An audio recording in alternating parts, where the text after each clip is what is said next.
5 years ago, it was still strong, but not that strong. You hear of a lot of people have heard of the farm in Northwest Iowa that brought 30,000 an acre.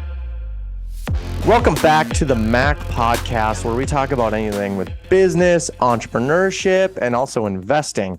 Guys, if you want to challenge the conventional thinking and want to break free of literally the herd and create your real success, you are in the right place, guys. I don't have ads on this channel. I just ask that you subscribe, share this with someone that it'll help someone in the future.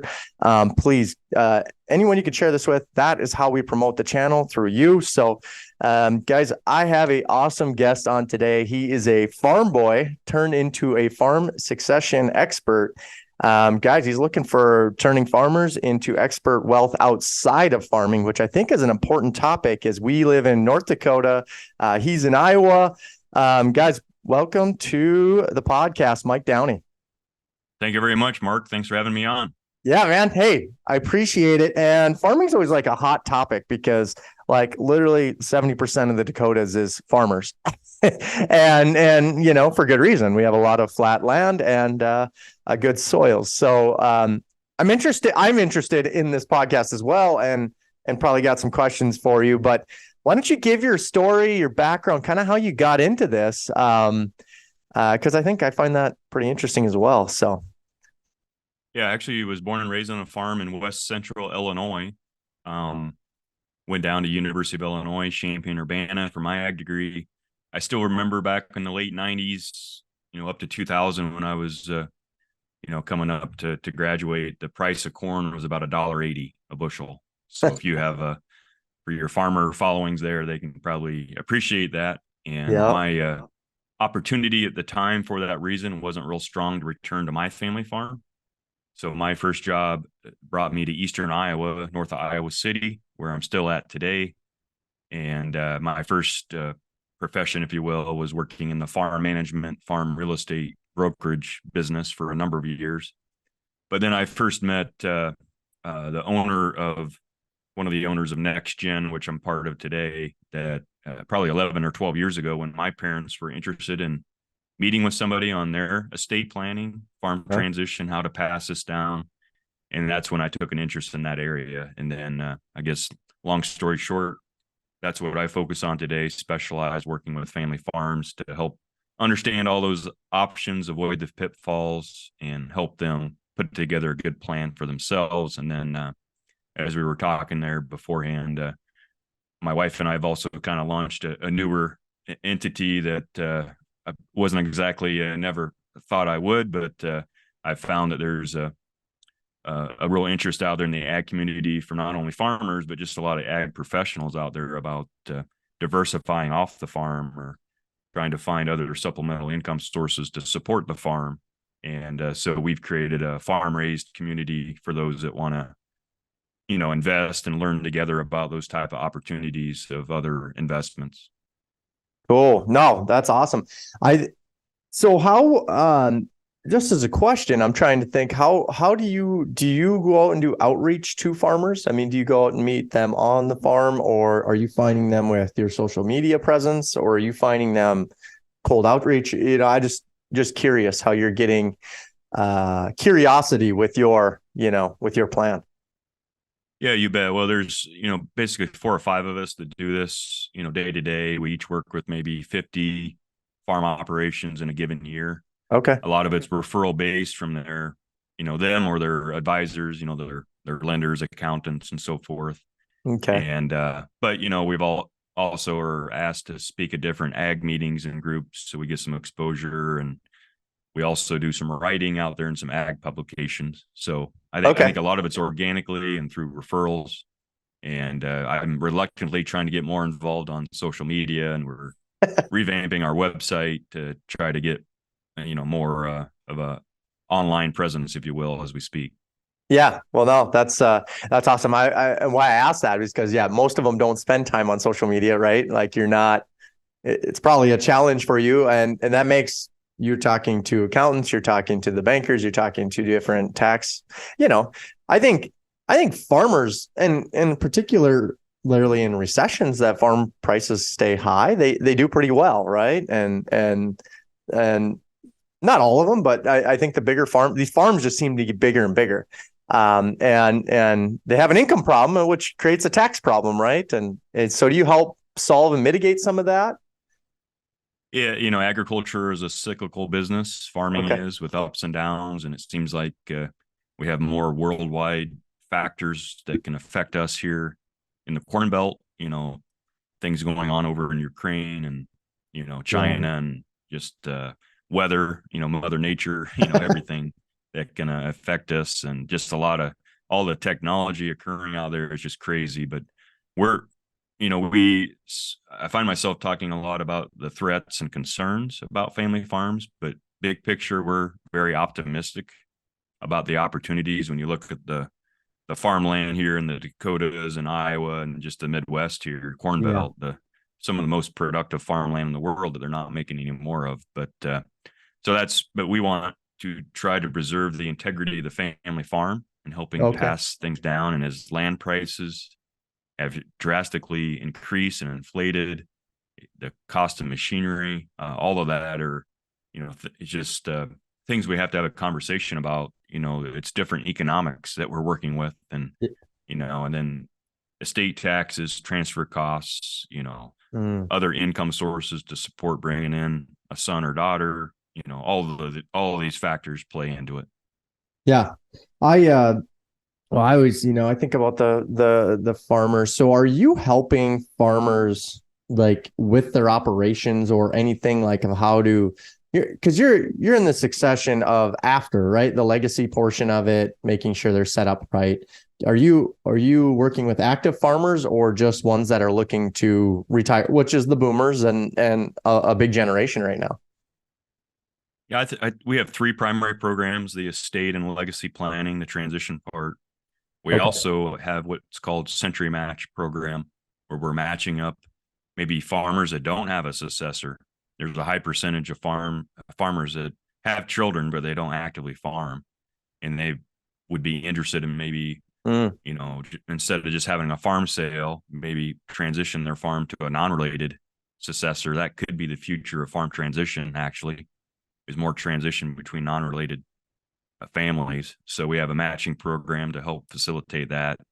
And then thirdly, more of a consulting, a farm advisory program, where we're seeing a trend where more and more operations are treating their farm as a business. Mm. Even putting together a board of supervisor, or Oh, a wow. board of advisors to work with them and their other advisors. And so we have a number of operations that we basically are their certified farm advisor or coordinator, Okay. quarterback. One calls me their accountability partner. Just somebody to coordinate with them and have quarterly meetings, and maybe at a bare minimum an annual kind of strategic planning. Look at our operation, our different enterprises, and just have a good brainstorming session.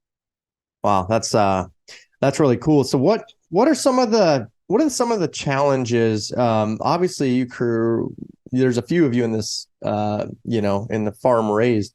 What are some of the challenges that farmers are facing right now? Or what problem are you solving? Because I think farmers, we were talking before, it's like farmers, they know their operations, right? Like that's what they've grown up. Usually it's a generational thing, right? Like I don't at mid 30s decide to go be a farmer. Now there is those people out there, but it seems like it's always generational and in the family.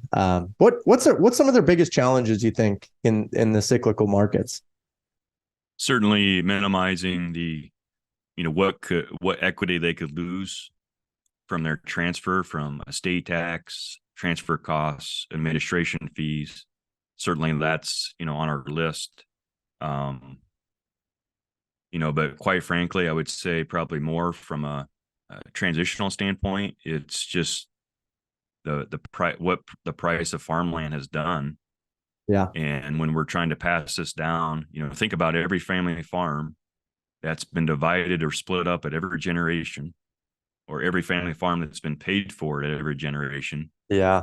because we're buying out siblings or other members. of the farm, and can we continue to afford to do that? And so I think as a general rule, don't let land prices and time pass you by, because it can sneak up and affect, because it's when you put pencil to paper on some of these economics. I just went through it with my family farm. My dad passed away last year, and my wife and I bought our family farm from his estate. 5 generations. We're actually getting the Heritage Award this summer at the Iowa Oh, State cool. Fair for 150 years. And Cool. but yeah, I can tell you that was pretty depressing. Even if I take off half the value from my inheritance to do the math to buy out my sister's half, it was pretty depressing that the income from the farm still won't, basically cover the debt service, to buy out half the farm. That's a super big problem right now. I should ask you, what's farmland like, if I want decent farmland, it doesn't have to be the best or the worst, but like right in the middle, what's the cost of the farmland? What would I pay in Iowa if I wanted to buy a couple thousand acres, even if I could even find it? Well, as we speak, just right before we got on this call, Mark, my wife's family farm is here in eastern Iowa that we work with back and forth. And Okay. my wife and I bought another farm that when I slow down in the harvest time, I help her cousin on the family farm. But there was a farm that just literally got listed for sale yesterday for $17,500 an acre. Wow. And wow. yeah, what is that like 5 years ago? 5 years ago, it was still strong, but not that strong. You hear of a lot of people have heard of the farm in Northwest Iowa that brought 30,000 an acre. There's been a lot of $20,000 an acre sales, but I would say pretty common today, 15,000 plus or minus. And 5-10 years ago, 10, 12,000 an acre was a super, super high sale, so. Wow. Yeah, we're probably a little behind you then. I think there were some acres that sold for 6,500. That was good farmland near the Canadian border. All the way from, now you hear 10 pretty commonly, which is crazy to me. But which I think is why you see in some of the news and press out there of some of the different folks that have gone purposely to North Dakota to buy land. Yeah. With technology and everything that might over time be not too far behind the productive, capability of land here in Iowa or the Illinois, just because of technologies and what sort. But you can obviously get purchased at a lot less price. Yeah. Hashtag Bill Gates. Exactly. those guys are up here all the time buying stuff, so it must be cheap enough, or whatever happens in Iowa, the demand, obviously the production's got to make sense. But what I find is, for the barriers to entry for farming, you talked about debt service coverage ratio. If I were to go buy 2,000 acres and finance 65%, like the math would be backwards tenfold, wouldn't it? Well, you hit home. On my wife and I's own journey, at the end of the day, we want to own land. That's a legacy we want to pass to our children. But 15 years ago, after the 2008 market crash, we were saving enough to buy a farm, and we just realized this doesn't make sense. The barrier of entry, to buy a farm, to have it float on its own, and you're not really left with any cash flow. So that's really got where we shifted to more commercial real estate that I know you're involved with too. Just the barrier of entry is much easier. It offers positive cash flow, better tax write-offs and benefits. And over time, we can use that equity to then, buy farmland, which is our gold, if you will, that we wish to preserve our wealth, for our family. Gotcha. So does it make sense? And I'm just asking the question because for me to go buy farmland and get a 3-2 cap, probably a 2 cap type, return on my money, if I had it paid for, like I said, the 2,000 acres, even if I could afford it, is only going to return 2-3%, maybe. Of course, there's appreciation on there, but you can almost pull zero debt on it. That's where I pivot. Same thing. I talk to farmers and where can we find more yield? In commercial real estate, obviously there's a little more yield there. You're talking 7 caps now and things that you can actually leverage a little more. So would you recommend, you said you're buying real estate and then actually buying more farmland. Is that for your wife's operation only, or are you telling, or is that what you're recommending for most farmers, is leverage the real estate for more yield and then buy more farmland? The big buzzword that we're hearing in our farm raised community is diversification. Okay. As a general rule, family farms are not well diversified. They invest everything into the farm, or Yep. they may have a SEP IRA off to the side here. So Okay. that's where even that presentation I give to that group I mentioned earlier, the group of farmers, I think that's where it resonated, is just the diversification, but also some passive supplemental income. A lot of farm operations have supplemental income from other enterprises on the farm, Sure. seed businesses, crop insurance sales, livestock businesses, enterprises.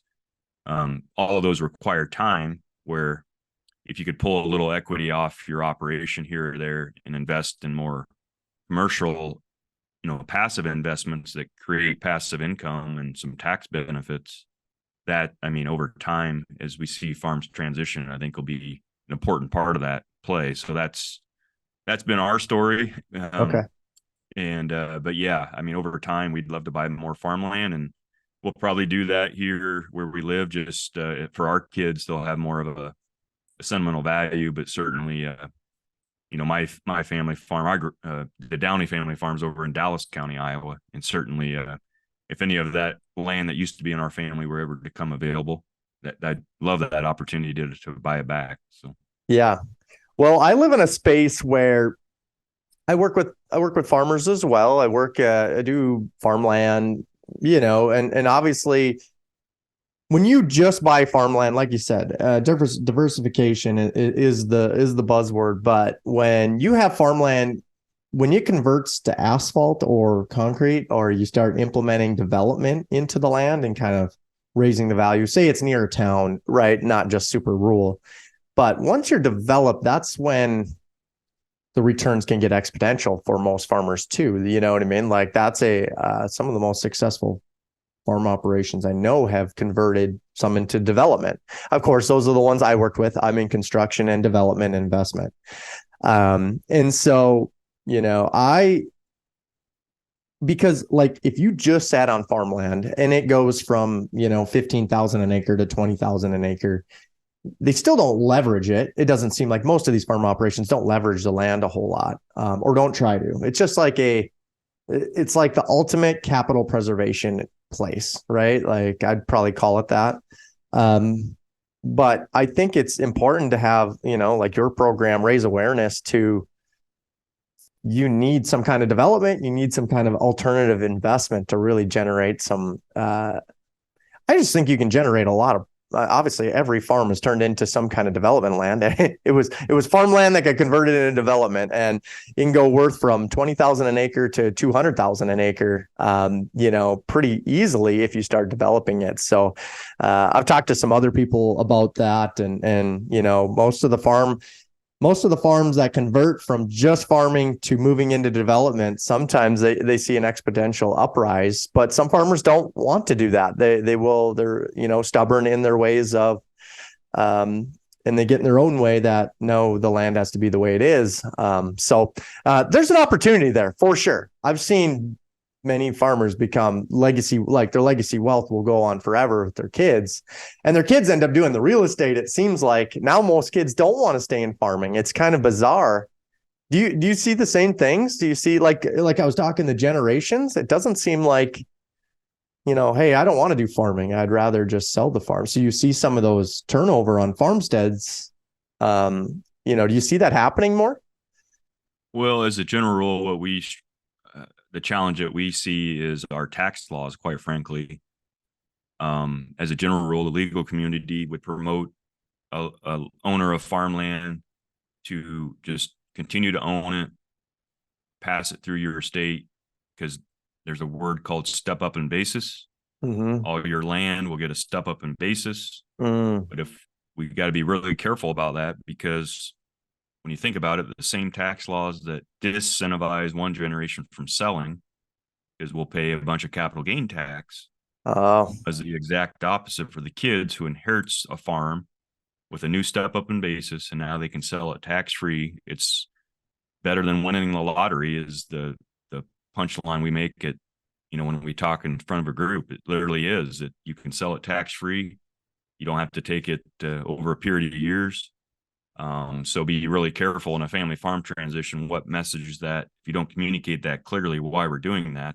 yep, That's why we're much more a proponent of more of a proactive plan. yep. You know, there's other strategies we can go ahead and begin transitioning assets now before death, and it puts some more continuity and a plan in place, if you will. So walk me through that one more time, because I think just making it real clear. So basically, the farm would move to the next generation, the kids, and they would get it tax free, or if they sold it. Yeah, an easy example is say a farm in North Dakota that was purchased for $1,000 an acre. Yep. That the purchase price is typically what your basis is, or the price when you inherit an asset, what it was appraised for Yep. at that time. But let's say it's $1,000 an acre and it's worth $7,000 an acre. If that owner of that farm were to sell that today, that's a $6,000 an acre gain. Mm-hmm. They'd have to recognize capital gain tax on. Got it. But if they instead hold on to that and pass it to their kids, and that farm appraises for $7,000 an acre Yep. current value, that $1,000 basis will step up and adjust. And now the kids can sell it for $7,000, and there is no gain and no tax. And there's no death that needs to take part with that. That's just a transition. No, that is Oh, a okay. requirement is death. Is Yep. death. Okay. Yep. Okay. Got it. Yeah, Okay. that's why a lot of, as the general rule, the legal community just says don't do anything, have your will or trust, pass it to your kids when you're gone. Got it. Okay. Yeah. No, cool. I appreciate you running through that. I think it just makes it easier for the listener. A lot of terms and I just wanted to make sure I understood it too, because I was like, dang, you can just sell it to your kids and then they get the step up basis. But well, it really applies to any asset with appreciated value, other commercial real estate businesses. I mean, there was a tax law proposal a couple of years ago on the table about drastically changing those rules to basically impose a tax on anybody that inherits an appreciated asset, and that would have been very detrimental to family farms. It'd been very detrimental to many family small businesses everywhere across the country to just inherit or to have to pay a tax just because you inherit something that appreciated in value. Yeah. Well, yeah, we know what party just came out with that, and that which I'm guessing we don't support all that high in the farm community, but they, yeah, it would force a sale is all that would happen. Even if the kids wanted to keep it, if they were to tax on all that, they would have to sell at least a portion of it to pay for it, which is detrimental to everybody. And I think, it's no different than your stock going up in value and then they tax you on the new basis. Even if you didn't realize the income, it's like, so wait a minute, I have to sell now to pay the taxes. Doesn't make any sense. I think that was when Tesla was leaving California or something. And that's when you heard a lot about it. But yeah, I don't think that's going to get through the big house. So, but yeah, it would be detrimental for sure. In any investment, any family, because the step up in basis is you're getting a gift. I don't know if you're getting a gift, but you're the succeeder of it. And so should you owe a bunch of taxes because of it? It's probably in debate, right? So, so what else are you doing to create awareness for farm raised? So yeah, I'm reluctantly trying to get more involved out there in social media. We're currently revamping our website. A lot of us are farm kids that farm in some capacity ourselves. We just soon get out there and roll our sleeves up and just talk to farmers. Okay. And we don't have, our downfall is we don't have a really ramped up marketing or advertising budget, if you will. But certainly with the likes of social media and ag Twitter and all these things like that, we are recognizing that that's probably a missed opportunity that we want to try to take advantage of. So certainly we'll be doing that. Otherwise, again, the ag community referrals, organic growth just through that, and just other networks we have has been a pretty good source for us. Yeah. So, uh, if they reach out to you, Mike, what can they expect? Like, what's your process? What's your flow? Like, new farmer approaches you, you know, I don't know, mid-sized farm, something like that. What's your process when you work with a new farmer or new? So, yeah, in all cases, we always offer an initial consultation meeting, no cost or obligation. On the estate planning side, we're not attorneys, we're not accountants. Yeah. We just work with a number of operations. We've seen what's worked well. Unfortunately, we've also seen what doesn't work so well. So we try to help others avoid those pitfalls and understand the options. We work it through the whole process. We can meet with the family, their other advisors, ultimately an attorney. So we provide all those good options and to help people, choose the one that they feel is right in their situation. On the farm raised side, where we have folks, joining us or teaming up together to invest in other alternative, I represent that similarly, that I'm not a financial advisor, not a real estate investment advisor, but Yeah. my wife and I do enjoy spending our time to go out there and get to know other real estate operators that are doing, these investments, heading them up, and take advantage of their deal flow and access to the deals and due diligence, underwriting, all of that. And as those kind of work down through our funnel and we identify 3, 4, 5 in a given year, hey, farm raised community, we're taking a look at this. Here's why we like it. You do your own due diligence and make a decision if it's a fit for you or not. Okay, that's really cool. What what's some of the best advice you would give like a young farmer, say under 30, just got, I don't know if there was a death or something, do you see a lot of head farmers under 30?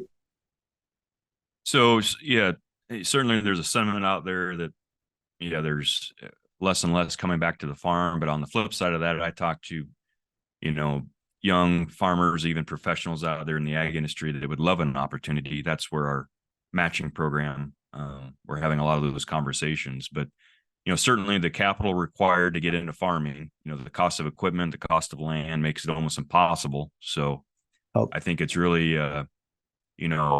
telling your story, letting the folks out there that are working with farmers, lenders, accountants, attorneys, the retailers, all of those know that, if you know of an operation that's looking for a help or bring a partner in, because yeah.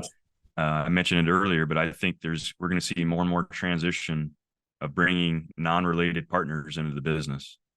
And Mm, so there are certainly opportunities out there, just a matter of finding them. And those are typically win-win scenarios that we try to set up, a win-win for those that are exiting, maybe from a more tax efficient standpoint, and those transitioning in a better entrance strategy, maybe over a period of years to transition to all of these depreciated assets like farm equipment and so forth. And, trying to maintain those relationships with landlords as they pass from one generation to the next. One thing we haven't hit on that I think is a huge concern of mine out there is the educational gap between one generation and the next. Who's mm, going to own farmland in the future? As a general rule, they're becoming more and more removed from agriculture. So these little things that we take advantage, that people just know, that landowners know, yeah. don't take advantage of that, because or don't take that for granted, because just don't assume it. There was just a survey done here in Iowa asking the landowners about carbon credit programs, and like 30 to 40% of them have never even heard of it. Oh, So, wow. those are, things we take for granted. And you're creating awareness for those, right? Like, is that what you do? Or, you know, why do you think that, and I'm guessing it's just a generational thing, right? Like, well, I only know what my dad knew. Like, my dad didn't know business when I was a contractor. So when I was growing a business, it was painful. I was like, all the problems were on me.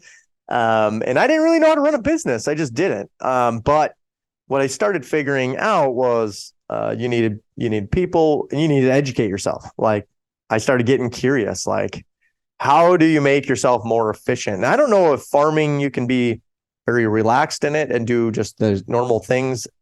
are the same, but it seems like technology is taking over farming too. I mean, between the sprayers and the GPS items and the amount of ergonomics, I mean, it's just like um, um, there's still a lot of technology into it. What, you still think that there's lack of education, like you said, 30 to 40% still aren't even taking advantage of all the programs they can get.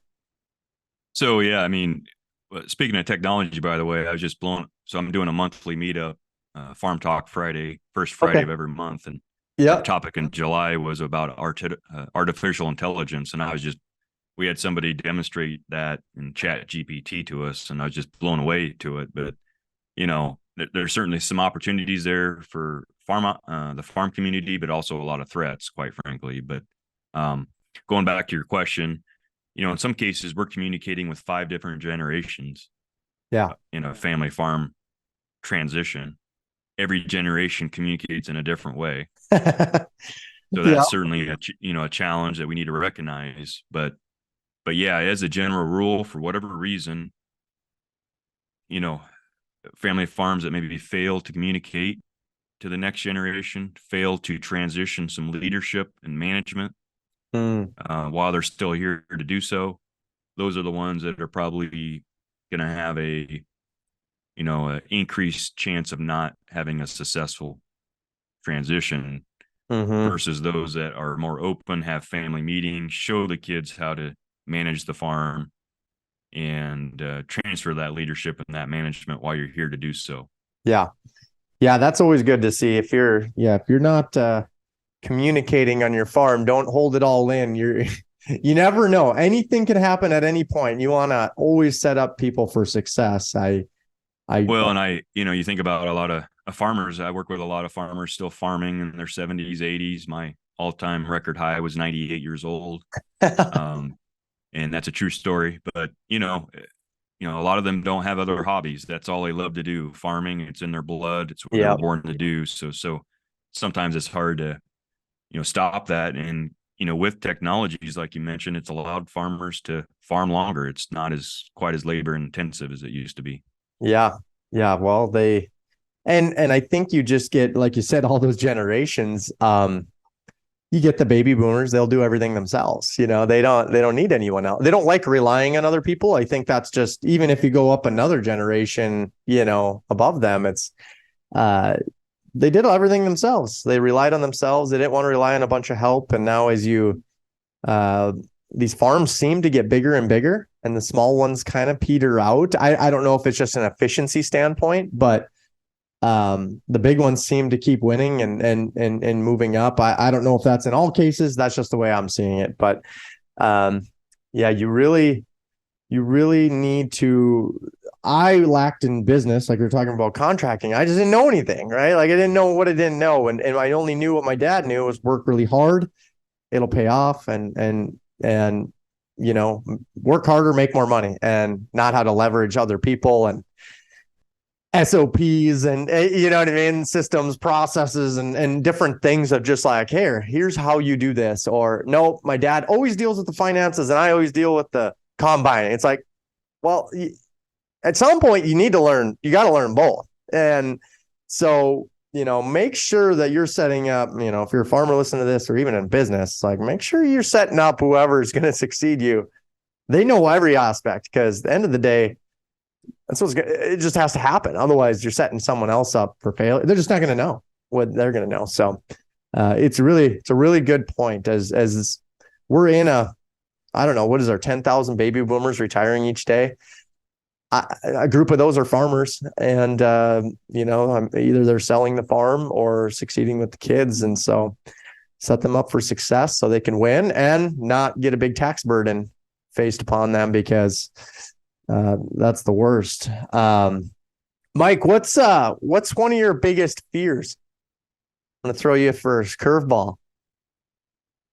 Well, I mean, personally, the thing, speaking, the legacy part of it hits home for me, for my own. We Okay. just bought the my family farm that was homesteaded back in 1872, Oh wow. 150 years. So one fear that I have, that I think a lot of family farms I work with, is losing the farm.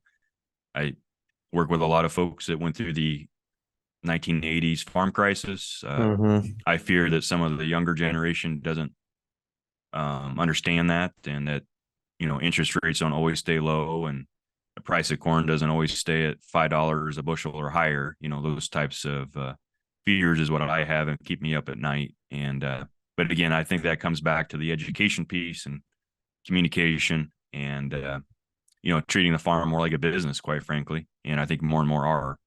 Okay. What if you, let's just hypothetically, your fear happens, right? You lose the entire farm, it's gone. How do you break into getting that back up? How do you fight like hell to get it back? Where do you start? What would be your plan of attack? Yeah, there's an old saying. I'm sure any farmers that might be listening to your podcast here, that a lot of times you only have one opportunity to buy a farm in your lifetime. So um, that's again what maybe the source of that fear is too. But certainly position yourselves to do so, or your family, as we talk about transition planning and transferring wealth from one generation to the next, to preserve that. Let's not let's minimize what we give back away to the federal government or whoever, just administration transfer costs Yeah. that you've worked so hard for, and to position the next generation for the best success. And if worst case scenario, that's to buy back a farm that we lost during our farming career, that could potentially be a scenario. Cool. Cool. Like that. Um, what I'm trying to think on the farming. If I was looking at a 2,000-acre farm, just myself, let's say if it's a diversification tool for myself, right? Like I'm just buying another business. And I think this happens. I'm a contractor, so we get very little insurance on, you don't have any work. You just don't have, it's a blue sky environment where farming's more methodical. Hopefully at some point you get the seed in and it, and it does the thing and you can harvest. How do I approach buying a farm today, or how do you approach buying a farm today? Or, do farms really even come up for sale, or is it a transition? You know what I mean? I don't even know if there's a market for that. I'm more or less curious. Sure. Yeah. Well, and there's, you ask who's buying the land, because, Okay. people might have different motives. There's some people have heard of recently, there's a group of professional athletes that have teamed together to Yep. buy farmland together.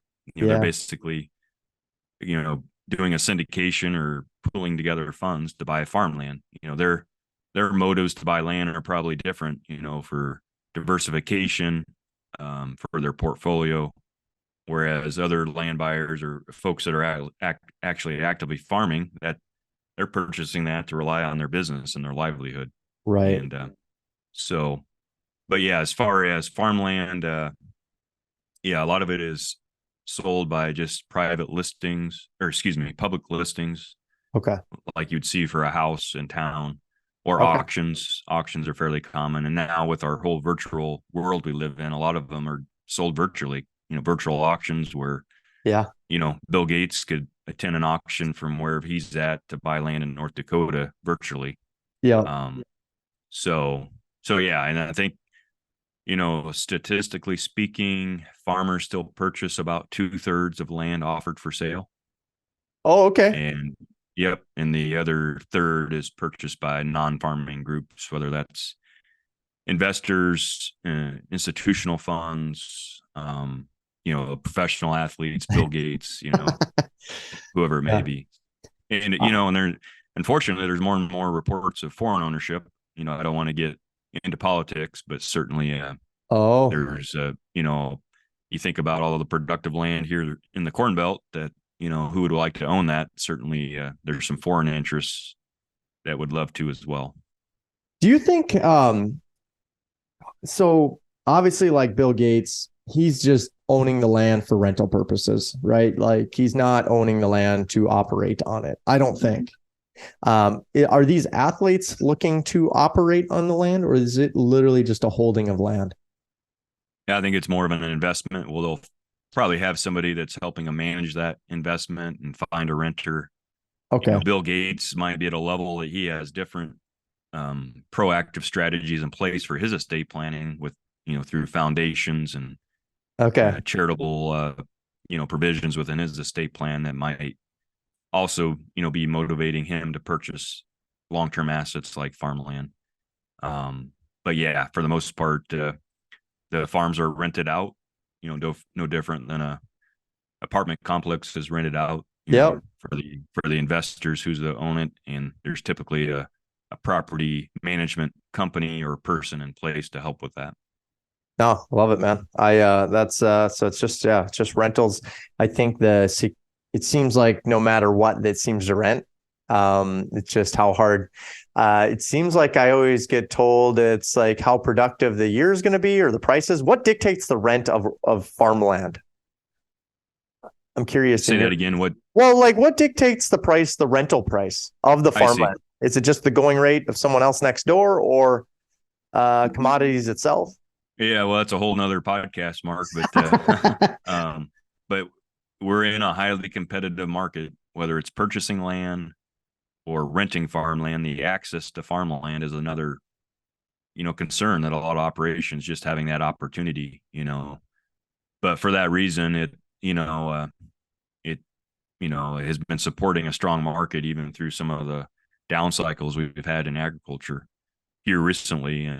But I'm not saying this is right, but I would say kind of what is dictating it is the market, who's willing to pay the highest price. I'm not saying that's right. In a perfect world, if agriculture was working in a perfect equilibrium, we would find ways to purchase land and rent farmland where everything cash flows and it's Right. fair for everybody. But that's not in the world we operate in. So, especially with the advent of virtual auctions and even virtual cash rent options.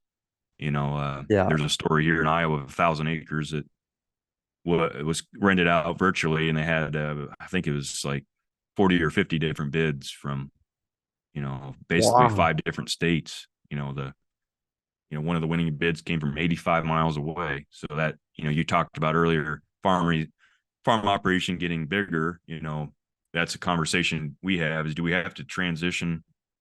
Do we have to go 85 miles away to find a renter for our farm? We draw a circle around our farm of 10-mile radius. So there's Yeah. probably, we take advantage of, we think we know everybody, but in a lot of cases we don't. And there's probably a lot of capable young producers that we could rent our farmland to. And so as we transition, try to do it in a more responsible way. Gotcha. Yeah, I've never even heard of that. That's crazy though. That yeah, 85 miles away, you're driving the tractor. I don't want to be that guy trying to figure out how to get equipment Yeah, over there. 2, 3 counties away. The concern is that farmer is probably a great guy. Don't get me wrong, or gal, very capable producer. Just they're probably less apt to buy their seed and their farm inputs locally. They're Okay. less apt to support the local businesses, the Yeah. schools, and so forth. Yeah. Got it. Um, one last question before we try to figure out where to all find you. What doesn't follow the herd mean to you? Actually, I was, reading a bit on that, and it kind of resonated because I feel like when I look back at my own journey, it's more of a farm spin on that, but against the grain. Oh, I like that. And I feel like in a lot of cases, I've forced myself to educate and go against the grain on what I was basically born and raised to believe, like a lot of folks in the ag community, that we were supposed to go to school, get a job, save for retirement, start a family, buy your house, get it paid for, all these things. And Yeah. so as I've kind of stepped out of that traditional path and gone against the grain, you will, that's what I think of when you ask me that question, which is maybe kind of what you're referring to, just in a different Yeah. lingo. Yeah. Against the grain. No pun intended. I like that. That you nailed it. You nailed it. So how do we find more about you, Mike? Sure. Well, the legacy planning side of the business is Next Gen Ag Advocates. That's at nextgenag.us. And then our newer community, for those that might be interested in teaming up to invest together. That's farmraisedcapital.com. And I'm also hosting now the first Friday of every month, 2 ag meetups, 9 a.m. Central, virtually over Zoom is Farm Talk Friday. That's where we just talk about anything to do with farm transitions. Yeah. And then at 1 hour after that at 10 a.m. Central is more of the passive investing meetup that we have for folks interested in that. So Cool. Well, you should be very interested if you're just into your farm operation and that is all. You should have multiple sources of income and multiple sources to save more money on taxes, because I think that's what Mike's all about. And if you can do two of those things, you will have a lot more relief in life. And just maybe it's a lack of knowledge. I think having the knowledge of how to save more money, that's what changed my life. And no, man, I'm glad you're out preaching it to the farm community. I think it's underserved, so I'm glad you're out there doing it. And I appreciate you having on, man. well, hey, thanks for having us and appreciate those comments. Yeah. All right. See you, man.